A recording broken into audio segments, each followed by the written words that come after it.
Time to catch up on the latest business news now, starting with French President Emmanuel Macron's visit to Germany and his calls to buy European in key sectors. Charles Pellegrin, tell us more. That's right, Karis. The French president made those remarks during a speech in Dresden on Monday, pointing to the fact that the bloc is a step behind Washington and Beijing when it comes to instituting national preference clauses. Macron called for a European preference for defense as well as space and called for trade rules that build reciprocal clauses and fair competition. On Monday, Macron and German Chancellor Olaf Scholz also published an op-ed in the Financial Times calling for progress on a capital markets union, encouraging Europeans to invest their savings domestically. In addition, the French president called to double European public investment in security, the climate transition, artificial intelligence, and other key areas. Let's double our European budget, either through the size of the budget, through joint borrowing strategies, or through instruments that already exist. Let's double public investment in our Europe together, and let's build this common market for capital, finance, and investment to multiply private investment. Europe needs a massive investment shock to meet these challenges. And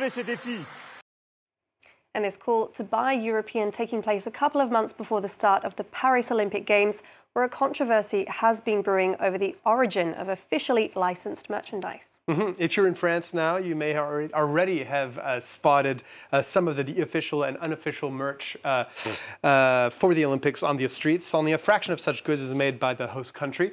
Even on the Paris 2024 website, most accessories hail from Asia and Eastern Europe. For more on Chinese exports to France ahead of the sporting events, our correspondents Yena Lee and Jasmine Ling visited China's biggest wholesale market. A souvenir for the Paris Olympics, proudly made in China. This is designed in France and produced here in China. We're very happy to be able to make the official product of the Paris Olympic Games. Lin Daolai's company has shipped 1 million silicone wristbands to France. The project made up 10% of his business last year. Why did they choose us? We've been making these products for 15 years. It's due to our professionalism and our cost-effectiveness.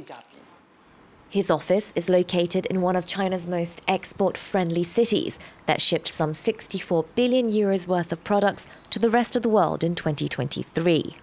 Yiwu is known as the world's capital of small commodities, as it's home to a gigantic wholesale market that spans some 4 million square meters. Here, customers can find almost anything they want. Indeed, it's not long before someone offers to make a copy of the Paris 2024 mascot for us. One piece for 4.6 euros. Each comes in a box. The quality is not bad. Is it official? No, we make it ourselves, wholesale. Businesses here are quick to adapt to demand, but some people like Ho Chi-jiao prefer not to rely on international events and stick with steady bestsellers.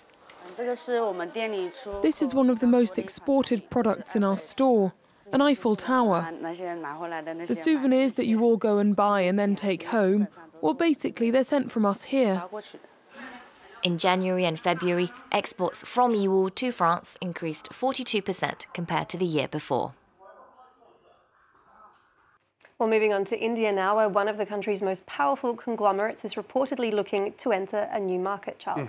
Adani Group, property of the politically well-connected billionaire Gautam Adani, is famous for its network of ports, airports, and power infrastructure.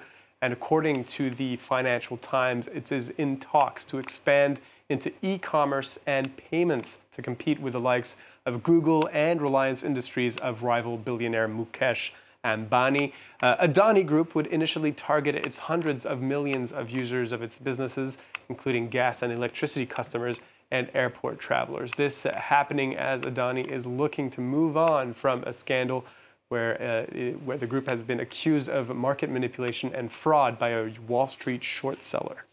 All right, Charles, and let's end with a quick look at the markets. European markets opening slightly higher this Tuesday. The FTSE in London was closed on Monday for a bank holiday, so you can see there starting the session up over 0.1% higher. Investors really mulling over comments made by at least 2 European central bank officials in the last few days, signaling willingness to see a rate cut in June in light of encouraging Eurozone inflation data, and potentially moving ahead of the U.S. Federal Reserve when it comes to considering those cut in interest rates. All right, Charles, thank you very much for that. You'll be back a little later in the day for another update.